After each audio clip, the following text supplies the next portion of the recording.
C'est la taxe qui a mis le feu aux poudres. La taxe carbone sur les carburants a été le point de départ du mouvement des Gilets jaunes. Voilà pourquoi le gouvernement a annulé l'augmentation de cette taxe qui était prévue au 1er janvier. Mais après, est-ce qu'il faudra rétablir cette fiscalité progressive sur le carbone? Est-ce qu'il faudra accepter une fois pour toutes de payer de plus en plus cher des ressources polluantes et limitées, à moins que cette fiscalité-là ne disparaisse finalement des écrans radars, précisément parce qu'elle est à l'origine du mouvement de protestation actuel. C'est précisément ce que refusent 86 députés dans une tribune pour une fiscalité carbone qui soit socialement juste. Vous faites partie des signataires. Benoît Simian, bonjour. Bonjour. Député de La République En Marche de Gironde et membre de la commission des finances de l'Assemblée. Bonjour à vous, Mathieu Ozano. Bonjour. Journaliste, blogueur, directeur du Shift Project, qui est un cercle de réflexion sur la transition énergétique. Et Lorelai Limousin est en ligne avec nous. Bonjour à vous. Bonjour à toutes. Vous êtes responsable des politiques de transport pour le réseau Action Climat. Mathieu Ozano, est-ce qu'on peut craindre en effet que la fiscalité carbone soit discrètement éliminée du paysage à l'issue du grand débat national ? Je crois qu'il n'en est pas question pour le gouvernement. Ce sont des recettes qui comptent dans les projections budgétaires.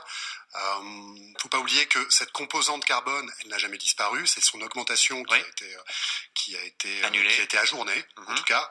Et cette composante carbone des taxes sur les carburants n'est pour l'instant qu'une fraction de la TICPE, de l'ensemble des taxes sur le carburant. On parle de 12 centimes du litre et à terme d'une augmentation de la composante carbone qui amènerait à 30 centimes de taxe carbone par litre d'essence. Ouais. Mais à terme, c'est-à-dire en 2030. Ce qui est intéressant, c'est qu'aujourd'hui, on commence par à nouveau faire l'erreur de parler de l'outil que constitue la taxe carbone, plutôt que de parler du plan de montage. Qu'est-ce qu'on veut en faire ? Et c'est un des éléments qui est intéressant dans cette tribune, c'est de parler de transparence. Dire, OK, quelle est la stratégie nationale de la France pour sortir du pétrole, du gaz et du charbon ? C'est ça le sujet. C'est ça le sujet. Ouais. C'est pas l'outil qui va permettre d'y parvenir. Et la taxe carbone n'étant qu'un outil parmi d'autres pour y parvenir. Benoît Simian, c'est exactement ce que vous dites, qu'on ne peut pas simplement rétablir le système tel qu'il fonctionnait jusqu'ici. Il faut donc corriger les erreurs qui ont été faites précédemment. L'idée de cette tribune est de faire en sorte que la transition écologique paye la transition écologique. Après, le traitement médiatique qui en est fait, je le dis compte tenu des événements des Gilets jaunes, c'est pour moi une connerie politique conjoncturellement inopportune. Parce c'est la faute des médias, ça rajoute, ça rajoute de l'huile sur le feu. Qu'est-ce qu'il y a dans cette tribune ? Je l'ai amené. C'est comment faire que la fiscalité carbone soit juste socialement. Et c'est ça le sujet. Et ce que les Français ont rejeté, c'est qu'en effet, c'était une mesure qu'ils ont vécue comme injuste. Après, la taxe carbone n'a jamais disparu. L'augmentation a été ajournée, on l'a mise en place par François Hollande, et elle avait en effet une courbe allant crescendo jusqu'en 2050, visant le zéro émission. Alors il faut discuter du zéro émission. Comment aller vers le zéro émission avec le train hydrogène? Est-ce qu'il faut augmenter la taxe ou pas? Benoît Simian. Il faut en tout cas faire en sorte qu'on investisse massivement sur les énergies renouvelables et sur la mobilité. Il ne faut pas tout décider depuis Paris. Moi, je pense qu'il faut faire du cas par cas en fonction des territoires. On voit bien que les urbains n'ont pas les mêmes facilités à l'accès aux transports en commun que les ruraux. Donc, il s'agit de faire en sorte qu'on aide les plus modestes à la transition écologique, qu'on baisse les taxes. Et je pense il y a un ras-le-bol fiscal, il faut l'entendre. Est-ce qu'il faut réaugmenter la taxe ? Il faut en tout cas changer profondément la méthode. Est-ce qu'il faut la réaugmenter, cette taxe ? Il faut changer la méthode. Bon, alors taxer la pollution. Taxer la pollution, c'est faire en sorte de gagner la bataille de la pollution. C'est une évidence. Donc il faut reprendre les augmentations alors. Il ne faut pas reprendre les augmentations. Il y a eu un rejet. Il faut baisser la dépense publique. Aujourd'hui, il y a un ras-le-bol fiscal. Bon, alors, si on est sur tout à fait autre chose. Si on augmente en tout cas le coût de la pollution, et c'est vertueux, c'est aller vers de la mobilité propre. C'est comment on fait pour aider nos concitoyens. Alors on va entendre également vos interlocuteurs, si vous voulez bien, Benoît Simian. Lorelai Limousin, alors que pensez-vous de cette question ? Est-ce qu'il faut réaugmenter cette taxe carbone ? Est-ce qu'il faut le faire rapidement ? Est-ce qu'il faut reprendre ce cycle-là ? Alors, pour nous, les associations environnementales, déjà, la première chose à faire, c'est accélérer la transition écologique de manière générale dans tous les secteurs qui sont les plus émetteurs de gaz à effet de serre et qui concernent des préoccupations du quotidien de la population en France, c'est-à-dire les transports, le logement, l'alimentation. Et donc pour nous, la fiscalité environnementale ou les taxes sur les pollutions, c'est un des outils qui font que cette transition, elle pourra être réalisée et réalisée aussi à temps par rapport à l'urgence climatique. Donc vous dites oui, essayez d'être plus clair que Benoît Simian, il faut augmenter à nouveau cette taxe ?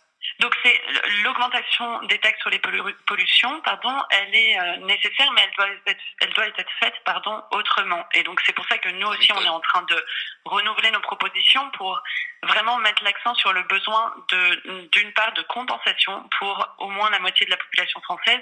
Il faudra que ce coût soit neutre. Donc il y a toute une partie de la population qui ne paiera pas la taxe sur les carburants et le gaz parce qu'ils sont déjà vulnérables face au prix de l'énergie.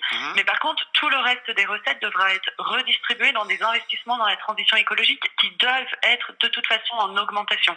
Et c'est là-dessus notamment que nous sommes vraiment pas, que nous n'avons pas été d'accord avec le gouvernement, c'est que on demande des investissements dans le train alors que le gouvernement ferme des lignes de train. On demande des investissements dans les transports en commun. On demande plus d'aide aussi pour changer de moyen de transport. Aujourd'hui, il y a une prime à la conversion qui est un outil utile pour aider les gens à changer de véhicule, ceux qui ne peuvent pas faire autrement. Il faut que ces primes elles soient rendues un peu plus environnementales pour permettre au plus grand nombre de sortir du diesel et de l'essence. Et surtout, il faut qu'elles soient ouvertes à et plus de soutien, c'est ça, pour aider à cette sortie. Mathieu Zano, et surtout, attendez. Parce qu'il y a beaucoup d'exonérations dans les secteurs les plus polluants. Et ça a aussi levé un sentiment d'injustice fiscale fort. D'accord. Alors prenons les choses dans l'ordre, s'il vous plaît. Mathieu Zano, je voyais faire non de la tête. À quel moment Au début. Non, je pense que on est tous d'accord pour considérer que la taxe carbone, son augmentation, son maintien à son niveau actuel, est un outil. On ne parle pratiquement pas, Lorelai vient de le faire, mais on ne parle quasiment pas du plan de montage. On s'écharpe sur quel outil il faut utiliser, mais on ne parle pas du tout du plan. Quelle est la stratégie nationale pour sortir des énergies fossiles ? En fait, si on mettait à plat un plan cohérent, une stratégie cohérente pour atteindre l'objectif, on s'apercevrait certainement, nous c'est ce qu'on a fait un petit peu au Shift Project, qu'il n'y a même pas forcément nécessairement besoin de moyens supplémentaires. Il y a besoin de réallouer beaucoup déjà des moyens qui sont mis. Regardez, donc l'augmentation en question n'est pas forcément nécessaire. Pas nécessaire, mais on n'en sait rien puisque la France ne s'est jamais posé la question de mettre à plat, de débattre d'une stratégie de sortie des énergies fossiles. On se complaît dans des injonctions contradictoires. On va essayer de financer un petit peu le vélo, un petit peu le train, de manière tout à fait insuffisante, mais on ne dit pas la voiture individuelle, français, dans un monde où on veut éviter la catastrophe climatique, la voiture individuelle, la grosse bagnole individuelle, c'est terminé. Il faut l'oublier. Vous pouvez réallouer et faire gagner de l'argent aux gens aussi, parce que une stratégie cohérente, en particulier pour les transports, en particulier même en grande périphérie urbaine, dans laquelle on développe toutes les alternatives à la bagnole individuelle, c'est des centaines d'euros par an que vous pouvez permettre aux gens d'économiser. Et vous pouvez tenir exactement le même raisonnement sur le bâtiment. Ça ne demande pas des moyens supplémentaires, ça demande d'affecter les moyens de la nation là où ils sont nécessaires déjà. On a 35 milliards de recettes de taxes sur les carburants, on n'en fait pratiquement rien pour la transition énergétique. Donc une stratégie globale à mettre en place. On va reprendre cette discussion juste après l'info. Diane Ferchit, à 12h.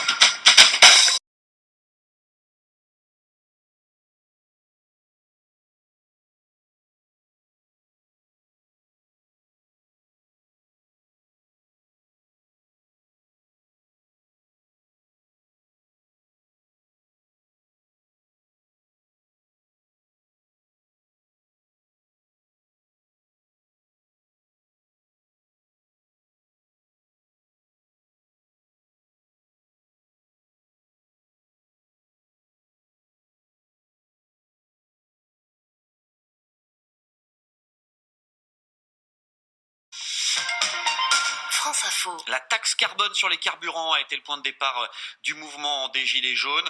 Aujourd'hui, une tribune signée par 86 députés plaide pour une fiscalité carbone qui soit socialement juste. Nous en parlons avec Benoît Simian, député La République En Marche de Gironde, signataire de cette tribune. Mathieu Zano, directeur du Shift Project, qui réfléchit à la transition énergétique. Et Lorelai Limousin, responsable des politiques de transport au réseau Action Climat. Benoît Simian, Bougnant, vous vouliez prendre la parole 30 secondes pour répondre à ce qui a été dit précédemment. Oui, et ensuite, on va accueillir Gérald Roux. Je pense qu'il faut être très clair sur ce sujet. Il faut entendre la grogne qu'il y a eu sur ce sujet de la fiscalité écologique. Il ne faut pas augmenter la taxe, mais raisonner, comme vous le disiez, enfin la réponse. Différemment dans la méthode. La méthode, c'est quoi ? C'est investir pour aller vers le zéro émission. Avec les énergies renouvelables, c'est la solution. Mais en effet, aujourd'hui, il faut aller vers moins de dépenses publiques et en même temps, moins d'impôts. C'est ce que réclament nos concitoyens, dont la ligne de crête est étroite. Et ce que l'on dit dans cette tribune, c'est que l'on regarde vers les autres pays du monde qui ont réussi ce challenge de la trajectoire carbone.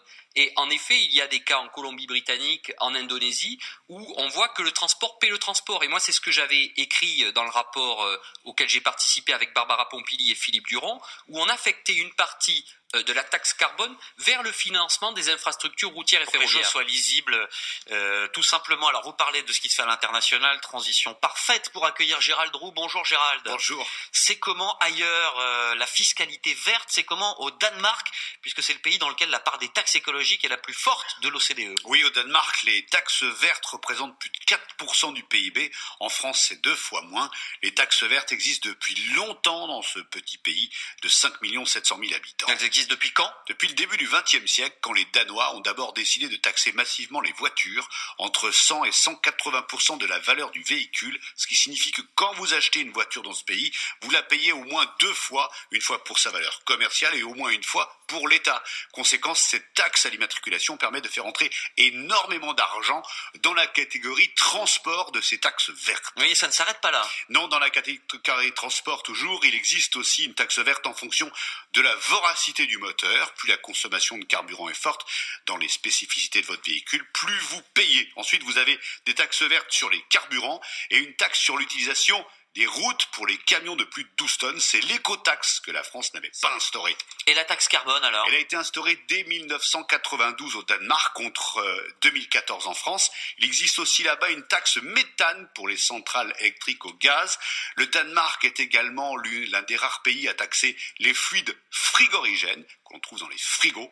Pour les émissions de dioxyde de soufre et d'oxyde d'azote, le pays taxe bien plus durement que la France. C'est taxe aussi dans l'agriculture ? Oui, le pays taxe les engrais azotés, les produits phytosanitaires depuis 1996. Enfin, pour les déchets, les taxes sur la mise en décharge sont plus lourdes qu'en France. Et alors, qu'est-ce que ça donne au final, cette fiscalité verte ? Alors, on va dire que rien que pour la quantité de gaz à effet de serre, la baisse en 30 ans a été de 30%, d'après les chiffres d'Eurostat. Et ce n'est pas pénalisant pour l'économie dans la mesure où le Danemark est un des pays les plus prospères au monde, avec un niveau de vie élevé et un taux de chômage qui est tombé à 3,8% à la fin de l'an dernier. Gérald Roux, c'est comment ailleurs ? Alors, qui veut réagir à ce qui vient d'être dit ? Peut-être Lorelai Limousin qui est en ligne avec nous. Pourquoi toutes ces taxes qui sont acceptées au Danemark, en France, ça ne passe pas ? Déjà, vous soulignez un point intéressant sur les constructeurs automobiles et l'offre automobile, où au Danemark, en fait, ils sont particulièrement inspirants quand il s'agit de taxer les véhicules polluants et même d'avoir des objectifs réglementaires ambitieux. Ce qu'on n'a pas vraiment en France, et pourtant, il y a une nécessité d'avoir des véhicules qui soient beaucoup plus économes en carburant, beaucoup moins polluants aussi pour la qualité de l'air et le climat. Et c'est pas le cas. Pendant que le Danemark, par exemple, est en train de pencher là en ce moment sur une loi qui interdirait à la vente des voitures diesel essence neuves, ce qui permet d'avoir une accélération vraiment forte, une transformation de la flotte automobile vers des véhicules beaucoup plus petits, économes, etc. Nous, le gouvernement a refusé d'inscrire cet objectif dans le projet de loi mobilité. D'accord. Et ça, d'ailleurs, donc voilà, Vous dites qu'il faut mettre plus de pression sur l'industrie. Également, en fait, ça se joue pas seulement sur la fiscalité. Il faut avoir des mesures ambitieuses et contraignantes sur les différents secteurs. Et donc ça, c'est voilà l'exemple du Danemark qui est vraiment parlant. Et, d'accord. Mathieu Ozano. Là, ça passe pas forcément par une taxe.